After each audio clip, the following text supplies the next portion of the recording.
Bismillahirrahmanirrahim. Assalamualaikum warahmatullahi wabarakatuh. Alhamdulillahi wassalatu wassalamu ala rasulillah amma ba'd. Berjumpa lagi dengan saya, masih dalam edisi Ngopi, Ngobrol Fikih di rumah aja. Gimana kabarnya semua sahabat data? Masih doa yang sama? Semoga semua sahabat data dalam keadaan sehat walafiat. Di episode perdana, kita sudah bahas ya, apa sih hukum wanita atau istri yang menegur bacaan sholat imam atau suaminya saat sholat jamaah di rumah. Nah, bagi yang belum nonton ya selengkapnya dan klik link deskripsi di bawah ini. Karena kita masih dalam bulan puasa, banyak nih pertanyaan-pertanyaan yang masuk ke kita seputar Ramadan. Salah satunya yang gak kalah pentingnya adalah sahur. Nah, ada kondisi di mana kita masih sahur atau kita masih dalam keadaan makan, kemudian azan berkumandang. Pilihannya dilanjutkan atau berhenti makan. Lalu apa jawabannya menurut hukum fikih? Mari kita langsung tanyakan kepada narasumber yang sudah hadir bersama kita hari ini. Assalamualaikum Ustaz. Waalaikumsalam warahmatullahi wabarakatuh. Nah Ustaz, bagaimana nih Ustaz kira-kira jawabannya menurut hukum fikih saat kita sahur kemudian azan tiba-tiba berkumandang? Nah padahal makanan masih ada nih Ustaz. Baiknya kita habiskan saja atau kita berhentikan? Silakan Ustaz. Baik. Bismillah, alhamdulillah, wassalatu wassalamu ala rasulillah wa ba'du. Pemirsa yang dimuliakan Allah subhanahu wa ta'ala, berkaitan dengan apa yang tadi ditanyakan oleh host kita, yang ini banyak beredar dari masyarakat ya, tentang keraguan-raguan ketika sahur kemudian azan berkumandang, apakah ia melanjutkan menghabiskan makanannya atau berhenti dari makan kemudian memulai untuk berpuasa. Ternyata masalah ini sudah dibahas jauh-jauh hari oleh para ulama, dan kalau kita melihat ya, mula-mula kita melihat terlebih dahulu dari definisi puasa itu sendiri ya.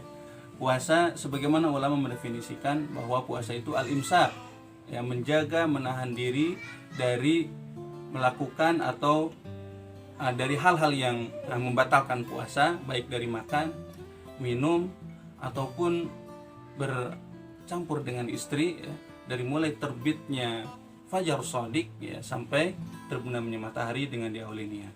Menentukan batas akhir sahur itu bukan ditentukan dengan kumandang azan. Kalau kita melihat atau merujuk ke definisi puasa tadi, yaitu ya sebagaimana yang difirmankan Allah Subhanahu wa taala di dalam Al-Qur'an surah Al-Baqarah ayat 187. Allah Subhanahu wa taala berfirman, wa kulu washrabu hatta yatabayyana lakumul khaytul abyad minal khaytil aswadi minal fajr. Nah, pernah terjadi pada zaman sahabat ya, salah seorang sahabat itu namanya Adi bin Hatim radhiyallahu an. Beliau pernah mengisahkan bahwa ketika ayat ini turun, nah, kisah beliau, aku menyiapkan tali ya, ikat kepala warnanya hitam dengan putih. Kemudian tali itu aku simpan di bawah bantal, dan sepanjang malam aku lihat tali itu ya, ternyata aku tidak melihat apa-apa ya, atau warna dari tali tersebut. Ketika saya datang kepada Rasulullah SAW di waktu pagi ya, menanyakan perihal maksud dari ayat itu, beliau mengatakan, innama dzalika sawadul laili wa bayadun nahar, bahwa yang dimaksud dengan wa kulu washrabu hatta yatabayyana lakumul khaytul abyad di sana adalah sawad bayadun nahar minal khaytil aswad, maksudnya adalah sawadul lail.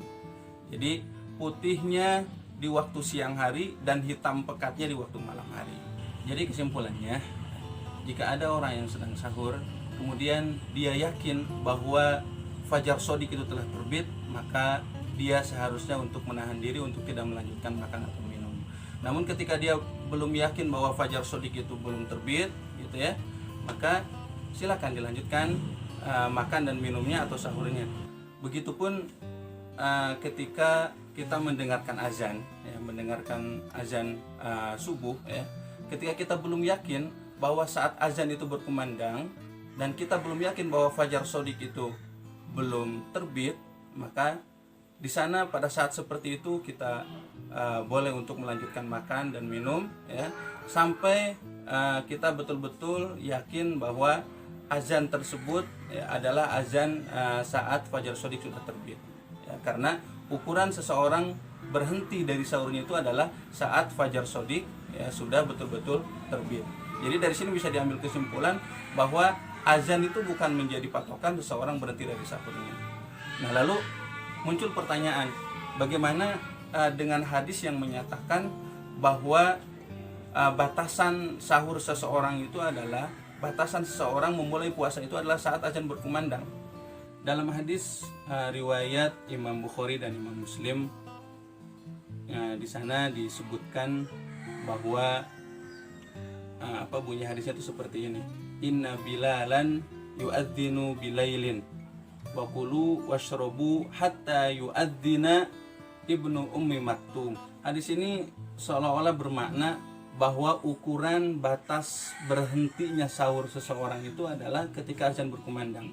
Hadis tersebut terkesan kontradiksi dengan satu hadis yang diriwayatkan oleh Abu Hurairah. Bunyi hadisnya adalah idza sami'a ahadukum an-nidaa wal ina'u 'ala yadihi fala yadh'hu hatta yaqdiya minhu. Nah, kata Rasulullah SAW yang diriwayatkan dari Abu Hurairah, idza sami'a ahadukum an-nidaa, jika kalian mendengarkan panggilan atau kumandang azan, wal ina'u 'ala yadihi, kemudian ada bejana di atas tangannya, fala yadh'hu hatta yaqdiya hajatahu minhu, maka janganlah ia meletakkannya sehingga ia menyelesaikan kebutuhannya, hajatnya. Nah, ini bisa difahami bahwa ketika kita sedang sahur kemudian kita mendengarkan kumandang azan, maka janganlah ditinggalkan ya makanan tersebut, akan tetapi ya selesaikan terlebih dahulu. Kemudian bagaimana kita bisa memahami dari hadis-hadis yang sudah saya sebutkan tadi yang terkesan kontradiktif, bagaimana kita mendudukkan hadis tersebut. Nah, kalau kita membaca sekilas dari hadis yang pertama, hadis yang diriwayatkan oleh Ibnu Umar dengan Aisyah radhiyallahu anhum, kemudian hadis yang kedua dari Abu Hurairah, sebetulnya tidak ada kontradiksi di sana. Akan tetapi makna dari keduanya itu saling keterkaitan. Yang pertama, hadis yang diriwayatkan dari Ibnu Umar dan Aisyah itu, para ulama memahami bahwa hadis itu yang dimaksud azan di hadis yang pertama adalah azan tepat pada saat terbitnya fajar shodiq. Sementara hadis yang kedua yang Abu Hurairah itu adalah yang dimaksud, yang difahami oleh ulama adalah azan awal. Karena pada zaman Rasulullah SAW azan di waktu pagi itu dilakukan 2 kali. Itu ada azan yang pertama dan azan yang kedua dengan berbeda ya, dengan berbeda orangnya. Kalau yang pertama itu dilakukan oleh Bilal bin Rabah, kemudian azan yang kedua itu dilakukan oleh Ibnu Ummi Maktum.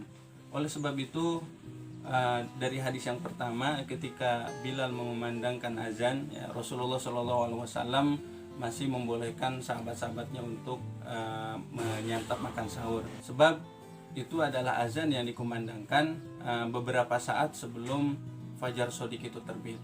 Nah, berbeda halnya dengan hadis Abu Hurairah. Hadis Abu Hurairah itu bermakna bahwa azannya Ibnu Ummi Maktum itu saat terbitnya matahari, saat fajar shodiq itu betul-betul sudah nampak, sudah terbit. Lalu kemudian muncul pertanyaan, bukankah Ibnu Ummi Maktum itu adalah seseorang yang buta? Lalu bagaimana seorang Ibnu Ummi Maktum bisa mengetahui bahwa fajar shodiq itu telah terbit begitu? Barangkali disinilah letak kehujahannya.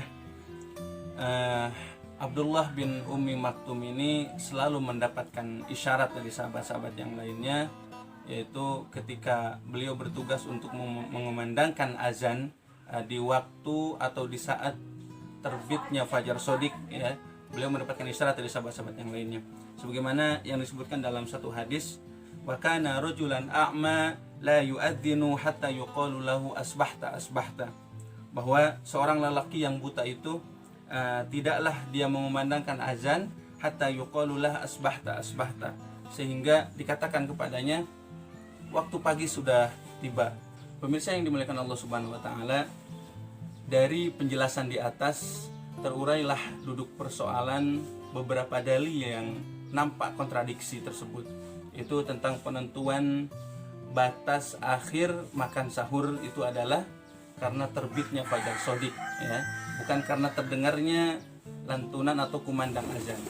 Dan inilah yang menjadi pendapat jumhur ulama. Pemirsa yang dimuliakan Allah Subhanahu wa taala, dengan demikian untuk menghindari keraguan atas waktu terbitnya fajar shodiq, ya, maka hendaknya kita sebagai masyarakat muslim Indonesia menghentikan makan sahur ketika mendengar azan, kecuali jika benar-benar yakin azan tersebut dikumandangkan sebelum terbitnya fajar shodiq. Mungkin ini yang bisa saya sampaikan dan saya coba jawab dari pertanyaan-pertanyaan yang selama ini beredar di tengah masyarakat berkaitan dengan hukum sahur tadi yang sudah disampaikan.